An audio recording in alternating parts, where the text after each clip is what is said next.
일단 트럼프 대통령이 복귀될 경우, 해리스가 복귀될 경우 이 두 가지를 가정했을 때 가장 먼저 떠오르는 게 우리 외교 안보 문제가 저는 떠오릅니다. 지금 안 그래도 북한의 도발이 계속 이어지고 있는 가운데 또 러시아와 우크라이나의 전쟁까지 있고 자 이런 상황에서 외교 안보 분야에서 우리 입장에서 보면은 누가 더 좀 우리 실익에 가까운 후보일까요? 이제 뭐 군사적이나 안보적으로 볼 때 두 후보 중에서는 일단 트럼프가 매우 부담스러운 존재인 것은 맞죠. 네. 일단 단적으로 볼 수 있는 게 방위비 분담금 같은 경우도 지금 현재 약 1조 5천억 정도를 우리가 부담하고 있는데 트럼프 같은 경우는 얼마 전 공식적으로 10조 이상을 부담시키겠다. 9배를 더 달라는 거 아니에요? 맞습니다. 그런가 하면 가장 이제 위협이 될 수 있는 북한의 핵 문제에 대해서도 현재 민주당 정부에서는 북한의 핵을 비핵화의 관점에서 지속적인 일관된 정책을 취하고 있는데 트럼프 같은 경우는 김정은과의 직접적인 대화를 통해서 그 문제를 풀어나가겠다고 얘기하지 않습니까? 네.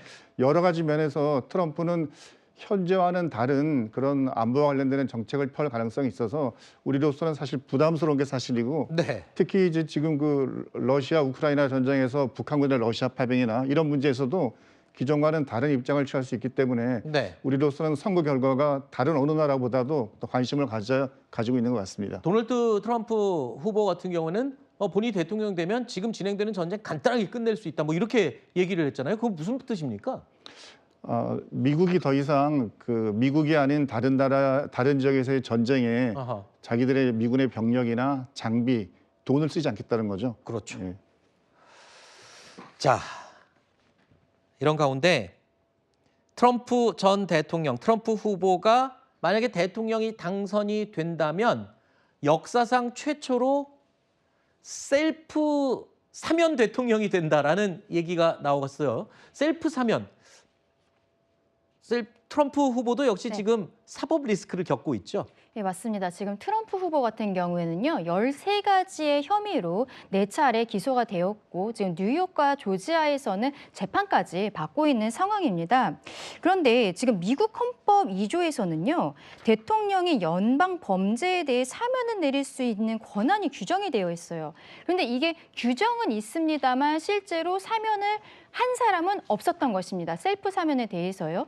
근데 지금 트럼프 후보가 받고 있는 혐의라는 것이 2020년에 대선에 대해서 뒤집기 시도를 했다라든지 그리고 대통령이 끝난 다음에 그 국가기밀이 담긴 문서를 자택으로 가지고 갔다든지 이러한 네. 범죄들로 지금 혐의가 되어서 기소가 되고 재판이 되고 있는 상황인데요.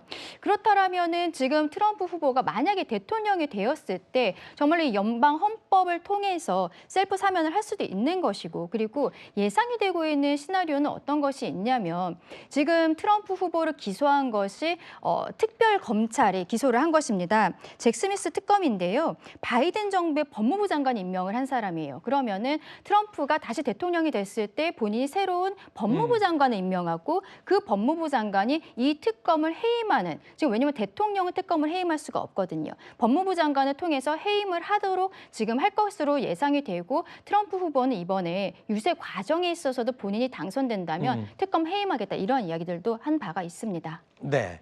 자, 지금 화면에는 여러분 이 시각 현재 트럼프 후보와 해리스 후보가 확보한 선거인단 수, 미국 전체 50개 주의 상황을 지도로 보고 계십니다. 빨간색으로 표시된 주는 트럼프가 이미 선거인단을 확보한 지역으로 이해하시면 되고요. 파란색으로 표시된 지역은 해리스 후보가 확보한 선거인단 수와 함께 표시가 되어 있습니다. 회색은 아직 개표가 진행되지 않았거나 개표가 진행되지만 아직 확정되지 않은 곳들, 투표가 진행되는 곳도 역시 포함이 돼 있다는 점을 이해하시면 될 것 같습니다.